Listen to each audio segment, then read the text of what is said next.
तो दोस्तों आज मैं एक्सप्लेन करने वाला हूँ एक बहुत ही बढ़िया science fiction horror thriller movie को जिसका नाम है रप्चर। ये फिल्म काफी बढ़िया है, काफी इंटरेस्टिंग टॉपिक है इसका, तो वीडियो को एंड तक जरूर देखिएगा। तो चलिए अब बिना किसी देरी के चलते हैं सीधा वीडियो की तरफ।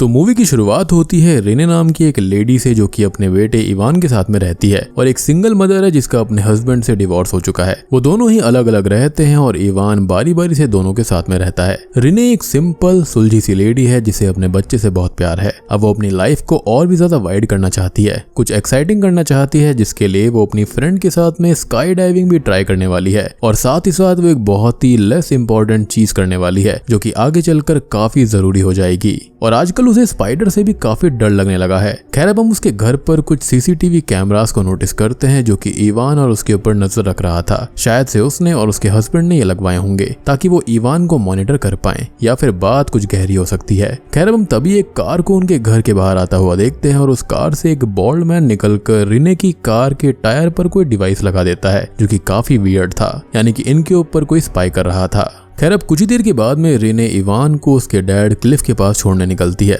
और वो दूसरी कार के लोग जिन्होंने उसकी कार पर डिवाइस लगाया हुआ था वो उनका पीछा करने लगते हैं। रेने इवान को क्लिफ के पास छोड़ देती है और उससे थोड़ी बहुत बात करती है। हालांकि उनके बीच के रिश्ते काफी ज्यादा खराब हो गए थे और जो कुछ भी बचे हुए थे वो उनके बेटे ने एक डोर की तरह उनको बांध कर रखा हुआ था। अब रेने वहां से निकलती है अपनी फ्रेंड के पास जाने के लिए और वो दूसरी कार उसका पीछा करने लगती है। अब उस कार के लोग एक हाईवे पे आकर किसी से कॉन्टेक्ट करके कुछ पूछते हैं और फिर रिने के कार के टायर्स को बर्स्ट कर देते हैं। अब कार के टायर्स खराब हो गए थे और रिने उसे ठीक करने में लग जाती है और वहीं पर वो कार वहां से आगे चली जाती है। अब एक ट्रक आकर उसके पास रुकता है और उसमें से एक आदमी उतरकर उसकी हेल्प करने की बात करने लगता है। उस ट्रक का ड्राइवर भी बाहर आता है और अब खाली रास्ता देखकर वो रिने की हेल्प करने वाले आदमी को इशारा करता है और अब वो दोनों उस पर अटैक करते हैं। वो उसको इलेक्ट्रिक शॉक देते हैं और कमजोर कर देते हैं और उसके फेस पर टेप लगाकर ट्रक के अंदर डाल देते हैं। उनके साथ में एक लेडी भी थी जो कि उसके हाथ पैर बांध देती है। इनफैक्ट उसके पैंट्स को भी काट देती है, ये बोलते हुए कि उन्हें लंबा सफर करना है तो वो पी वगैरह के लिए जरूरी है।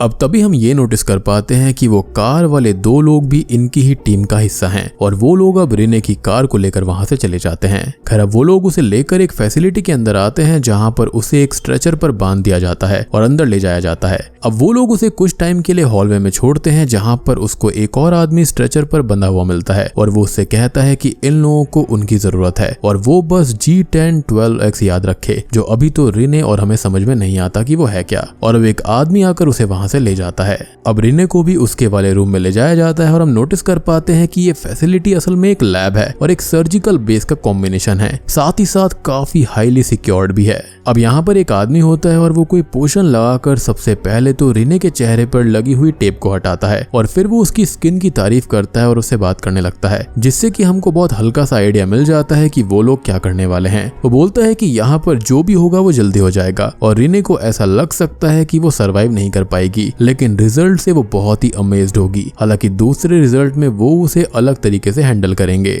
खैर अब वो वहां से चला जाता है और रिने रूम को सभी जगह से देखने लगती है और यहाँ पर बहुत सारे सर्जिकल और लैब इक्विपमेंट्स थे और ये रूम भी पूरी तरह से लॉक्ड था। खैर अब तभी वो अपने पैंट्स के अंदर से एक छोटे से ब्लेड को निकालती है जो कि उसने छुपाया हुआ था और यहाँ पर आने से पहले उसने अपने शू के अंदर उसको छुपा लिया था और वो उसको निकाल कर अपने हाथों तक लाने की कोशिश करने लगती है ताकि वो यहाँ से आजाद हो पाए। अब तभी साइड वाले रूम से किसी की आवाज उसको आती है जो कि रिने से बात करता है और अपना नाम ब्लेक बताता है। वो बोलता है कि वो खुद यहाँ पर बहुत टाइम से बंद है, इवन उसको याद भी नहीं कि कितना समय हो चुका है और ये जो लोग उसे यहाँ पर लाए हैं उससे पहले भी यहाँ 20 लोग आ चुके हैं और कोई तो जो रिने वाले रूम में था वो रिलीज भी हो चुका है। जिस पर वो पूछती है कि अगर वो यहाँ से बाहर गया तो उसने किसी को बताया क्यों नहीं कि यहाँ पर क्या चल रहा है और हो सकता है कि वो खत्म भी हो चुका हो। खैर अब वो G10-12X के बारे में ब्लेक से पूछती है कि आखिर यह है क्या, क्योंकि हॉलवे में उसे किसी ने इसके बारे में बताया था और शायद से इसके लिए ही उन लोगों को यहाँ पर लाया गया है, लेकिन ब्लेक को इसके बारे में कुछ भी नहीं पता था। हालांकि वो ये जरूर बोलता है कि ये लोग रिने के रूम में एक ऐसी चीज लेकर आएंगे जो कि वो नहीं चाहती कि वहां पर हो और उन्हें उसके बारे में सब कुछ पता भी है।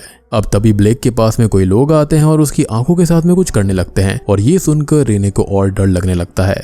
खैर अब कुछ ही देर के बाद में उसके पास में एक बॉल्ड मैन और एक लेडी आती है जिसका नाम डायन था और शायद से ये बॉल्ड मैन वही है जिसने उसके टायर के ऊपर वो डिवाइस लगाई थी। अब रिने उनसे उसे छोड़ने की रिक्वेस्ट करने लगती है और ब्लेक के बारे में बताती है कि उसने अभी उससे बात की थी और वो कह रहा था कि वो लोगों को छोड़ देते हैं, जिस पर बॉल्ड मैन ये बोलता है कि रिने ने खाली ब्लेक की आवाज सुनी थी और उसको सच मान लिया था और यहाँ पर जरूरी नहीं है कि वो जो भी सुने सच ही हो सकता है कि यहाँ पर उसे ब्लेक सुनाई दिया ताकि वो कंफर्ट हो पाए एंड ऑल। अब वो दोनों कुछ स्पेशल ग्लासेस लगाकर उसके हर तरह के हेल्थ टेस्ट करने लगते हैं, like blood pressure test, eye test, hearing test and all. और वो उससे उसका नाम पूछते हैं, एड्रेस पूछते हैं, कितने बच्चे हैं और ये सब। यहाँ पर वो इवान के बारे में भी बात करते हैं, जिससे वो और डर जाती है कि कहीं वो लोग उसे तो उठाकर यहाँ पर नहीं ले आए, लेकिन वो मना कर देते हैं और ये कहते हैं कि वो अपने डैड के साथ ही है। और रिने उनसे उसे छोड़ने की रिक्वेस्ट करती है कई बार। इनफैक्ट वो उनसे ये भी कहती है कि वो उनके हिसाब से हर चीज करने को तैयार है, बस वो उसको जाने दे। अब सारे टेस्ट करने के बाद में और उसका डर जानने के बाद में जो स्पाइडर्स थे वो लोग उसका ब्लड सैंपल लेकर वहां से चले जाते हैं। साथ ही साथ उन्होंने इस टेस्ट सेशन को रिकॉर्ड भी किया था,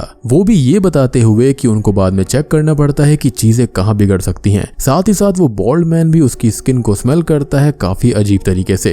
अब उसके पास में एक ब्लेड तो था ही जिसको वो छुपा कर लेकर आई थी, जिससे कि वो अपने हाथ के लॉक बैंड को काटने की कोशिश करने लगती है। लेकिन कुछ देर के बाद में वहां पर वो दोनों और एक आदमी डॉक्टर रैक्सलन आते हैं और डॉक्टर यहाँ पर रिने से कुछ बात करते हैं कि अगर उनका बस चलता तो वो सीधे चीजों को करते, लेकिन यहाँ पर उन्हें प्रोटोकॉल के अकॉर्डिंग ही चलना पड़ता है। और वो उसे कोई इंजेक्शन लगाता है ये कहते हुए कि ये प्रोसेस को बहुत फास्ट कर देगा, किसी केमिकल एनकरेजमेंट की तरह। खैर अब रिने को कुछ अजीब से विजन्स आने लगते हैं, जैसे कि कभी इवान के तो कभी उसकी डिलीवरी के, जो कि यहाँ पर वो लोग कर रहे थे। इनफैक्ट उसको स्पाइडर्स के बारे में भी अजीब और डरावने से विजन्स आने लगते हैं। खैर तभी एक और आदमी उस बेहोशी की हालत में उसके पास आता है और कहता है कि उसे यहाँ से जाने दिया जाएगा, वो भी बड़े आराम से, लेकिन पहले उन लोगों को उसकी जरूरत है। और ये चीज हमने पहले भी डॉक्टर रैक्सलन और बाकी लोगों से सुनी है कि रिने की स्किन सही है और वो इस प्रोसेस के लिए काफी सही है, जिससे थोड़ा तो आइडिया हमको लग चुका है कि ये जो भी हो रहा था वो स्किन से रिलेटेड ही एक्सपेरिमेंट है। हालांकि बात इससे थोड़ी और ज्यादा बड़ी है जो कि हमको आगे पता चलेगी। अब कुछ देर के बाद में बॉल्ड मैन और डायन रिने को एक रूम में लेकर आते हैं और उस पर एक स्पाइडर छोड़ते हैं, जिससे वो काफी डरती है, कांपती भी है। लेकिन फिर भी डायन ये बोलती है कि अभी वो प्रोसेस नहीं हुआ है और उन्हें फाइनल टेस्ट के लिए रुकना होगा। बॉल्ड मैन बोलता है कि रिने को टच करने पर वो उसे सही फील होती है और वो रप्चर जरूर होगी, जिस पर डायन रिने से बोलती है कि अगर वो रप्चर होगी तो ये बहुत ही अच्छी बात है, क्योंकि यहाँ से निकलने के बाद वो पूरी लाइफ के लिए बदल जाएगी। हालांकि तब तक प्रोसेस में उसका पेन से सामना जरूर होगा। अब वो दोनों वहां से चले जाते हैं और रिने खुद को फ्री करके वेंट्स के जरिए यहाँ से वहां जाने लगती है। खैर अब वो कई रूम्स को देखती है जहाँ पर कई लोगों के ऊपर अलग अलग तरह के एक्सपेरिमेंट्स चालू थे। और स्पेशली नोटिस करने वाली बात ये थी कि उन लोगों पर जो भी एक्सपेरिमेंट्स हो रहे थे वो उनके डर से रिलेटेड थे, या फिर जिस चीज से वो सबसे ज्यादा नफरत करते थे, या फिर कुछ ऐसी मेमोरीज जो कि बहुत ही भयानक थी और उनसे उनका सामना कराया जा रहा था। लेकिन ऐसा क्यों है तो इसका जवाब हमको थोड़ी देर में ही मिल जाएगा। अब रिने वहां से होती हुई वॉशरूम तक पहुंच जाती है और वहां पर छुपकर वो यहाँ के दो वर्कर्स की बात सुनती है जो कि रप्चर्स के बारे में ही बात कर रहे थे कि दूसरे बेसिस पर रप्चर्स हो रहे हैं, लेकिन वुमेन रप्चर फर्टाइल नहीं है, जो कि उनके लिए एक चिंता की बात ही है। साथ ही साथ हम ऑडियंस को ये भी पता चलता है कि ये एक्सपेरिमेंट जो रप्चर्स के लिए हो रहे थे वो कई जगहों पर चल रहे हैं और हो सकता है कि पूरी दुनिया में ऐसा हो रहा हो। अब रिने इस बिल्डिंग से बाहर निकलने की कोशिश करती है, लेकिन ऐसा नहीं कर पाती। अब वो एक रूम में पहुंचती है जहाँ पर उसे ब्लेक मिलता है और वो अपने फाइनल टेस्ट में था, जो कि था स्नेक को उसके ऊपर छोड़ने का, यानी कि उसका डर यहाँ पर स्नेक थे। रिने उससे G10-12X के बारे में फिर से पूछती है, जिस पर वो कहता है कि यहाँ के लोगों के अकॉर्डिंग ये उनके अंदर ही है, स्किन से जुड़ी हुई कोई चीज है। लेकिन तभी वहाँ बाकी लोग आ जाते हैं और रिने छुप जाती है। वो लोग अब ब्लेक का फाइनल टेस्ट कर चुके थे जिसका कोई भी रिजल्ट नहीं आया था और उसे आज यहाँ से फ्री किया जाने वाला था, जो अपने घर के पास खुद को पाएगा होश आने पर। वो लोग उसे वहाँ से ले जाते हैं और रिने चुपके से हॉलवे में चली जाती है। वो अब एक रूम में जाती है तो वहाँ यहाँ का एक वर्कर बैठा हुआ था और वो अपनी आई लेंस हटाता है तो उसकी आईज ह्यूमन से काफी अलग थी। रिने अब वहाँ से निकलती है और एक जगह उस आदमी की बॉडी को देखती है जिसने उसे G10-12X के बारे में बताया था और वहाँ पर डॉक्टर रैक्सलन और बाकी लोग थे जो की बात कर रहे थे कि ये और ब्लेक रप्चर के काफी करीब थे, लेकिन रप्चर हो नहीं पाया और अभी उनके पास रिने बची हुई है। अब वो आगे जाती है और अपने रूम में अपने बेड पर लेट जाती है क्योंकि वो लोग उसे ही चेक करने आ रहे थे। और तभी वहां पर डायन आती है जो कि स्ट्रेंजली उसकी स्किन को टच करके उसके थॉट्स और मेमोरीज को पढ़ पा रही थी। यानी कि ये लोग जो यहाँ पर थे वो नॉर्मल तो नहीं थे। अब वो उसके थॉट्स को पढ़कर ये कहती है कि उसे G10 12X के बारे में जानना है ना, तो वो एक जेनेटिक कोड है, क्रोमोसोम में पाया जाता है, जिसको वो लोग रप्चर कर रहे हैं। जिस पर रीन पूछती है कि रप्चर होने के बाद क्या होता है और अब डायन अपनी आई लेंस निकालती है तो उसकी आंखें भी ह्यूमन से अलग थी और अब उसका चेहरा भी डिस्टॉर्टेड था, जिसको देखकर रीने बहुत ज्यादा डर जाती है और इसे इंजेक्शन मारकर वहां से भागने लगती है। वो एक लैब में जाती है जहां पर डॉक्टर रेक्सलैंड और बॉल्डमैन उसके ही बारे में बात कर रहे थे कि उसका एग अब उन लोगों के स्पर्म पर रिस्पॉन्स दे रहा है, जो कि उनके लिए एक अच्छी न्यूज है। रीने को यहाँ पर बहुत से लोगों के नाम मिलते हैं जो कि रप्चर हो चुके थे और ये चीज काफी सालों पहले से चल रही है, शायद 100 साल से भी ज्यादा पहले से। यहाँ पर बॉल्डमैन समझ जाता है कि लैब में कोई है और वो रीने को पकड़ लेता है। खैर अब उसको होश आता है एक रूम के अंदर और इस फैसिलिटी के सीनियर मेंबर्स उसके पास में आते हैं जिनके नाम टेरेंस और डॉक्टर नाइमन थे। और अब वो लोग पहले तो ये रिवील करते हैं कि उन्हें रीने के बारे में सब कुछ पता है, उसके घर पर लगे हुए कैमरास से जो कि उन लोगों ने ही लगाए थे और हेल्थ रिपोर्ट से वो सब कुछ उसके बारे में जानते हैं। अब वो सब कुछ रीने को बताने लगते हैं और दोस्तों अभी यहाँ पर खुलते हैं इस मूवी के असली पत्ते।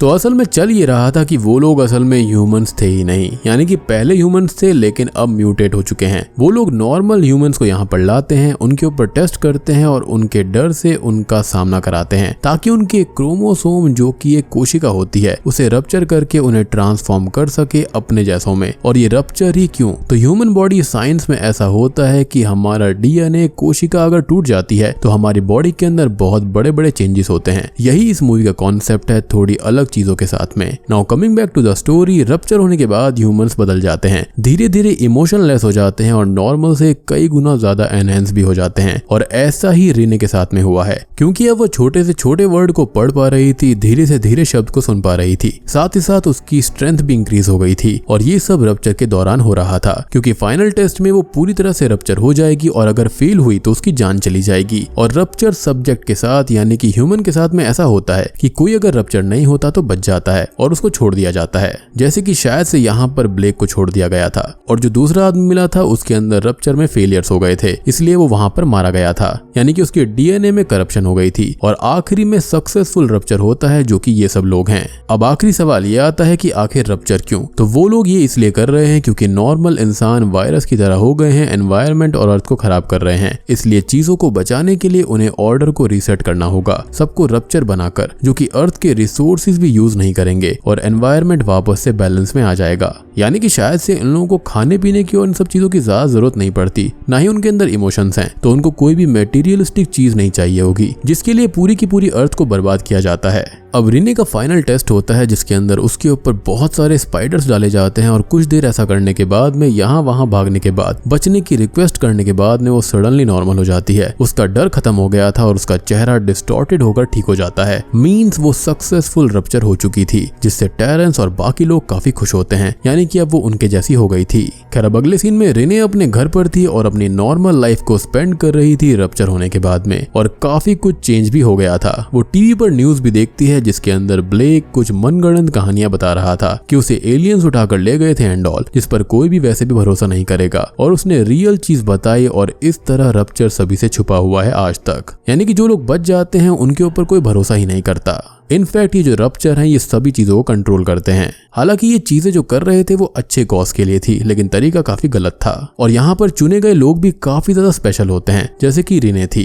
खैर अब वो घर पर अपने बेटे इवान के साथ में थी। तभी वहां पर टेरेंस, बॉल्डमैन और डॉक्टर रेक्सलीन आते हैं, जो कि इवान को भी रप्चर के लिए ले जाने वाले थे, लेकिन अभी रीने के अंदर थोड़ी बहुत ह्यूमैनिटी बाकी थी और वो इवान को भागने को बोल देती है। खैर अब तभी टेरेंस उससे ये कहता है कि उसके अंदर ये जो इमोशंस बचे हुए हैं वो धीरे धीरे चले जाएंगे और आगे चलकर तो वो new abnormal enhanced human generation की मदर बनेगी, क्योंकि वही एक लौती वुमेन फर्टाइल रप्चर है। जी हाँ, यानी कि वो पहली ऐसी लेडी थी जो कि रप्चर हुई थी और आज तक ऐसी कोई भी नहीं थी। यानी कि यहाँ पर उनके पास में जो फीमेल रप्चर्स थी वो बच्चा पैदा नहीं कर सकती थी, लेकिन यहाँ पर जो रीने है वो ऐसा कर सकती है, और इसी चीज का उन लोगों को बहुत सालों से इंतजार था। यानी कि अब उनको रप्चर होने के लिए किसी पे एक्सपेरिमेंट नहीं करना पड़ेगा, अब डायरेक्टली ही यहाँ पर रीने की कोख अलग से रप्चर्स पैदा हो पाएंगे जो कि बहुत ही ज्यादा पावरफुल और बहुत ही ज्यादा एनहेंस्ड होंगे। और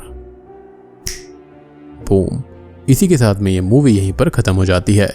तो दोस्तों ये थी रप्चर फिल्म की कहानी। उम्मीद करता हूँ कि आपको ये जरूर पसंद आई होगी। मूवी थोड़ी सी डिफरेंट है, काफी अलग है, और सबसे बड़ी बात यह है कि ये जो मूवी है ना वो डर को ओवरकम करने वाली फिल्म है। इसके अंदर इनडायरेक्टली ये दिखाया गया है कि अगर आप अपने डर को, अपने फियर को ओवरकम कर लेते हो तो आप एक नए पर्सन बन जाओगे जो कि काफी ज्यादा कॉन्फिडेंट होगा और काफी बढ़िया होगा।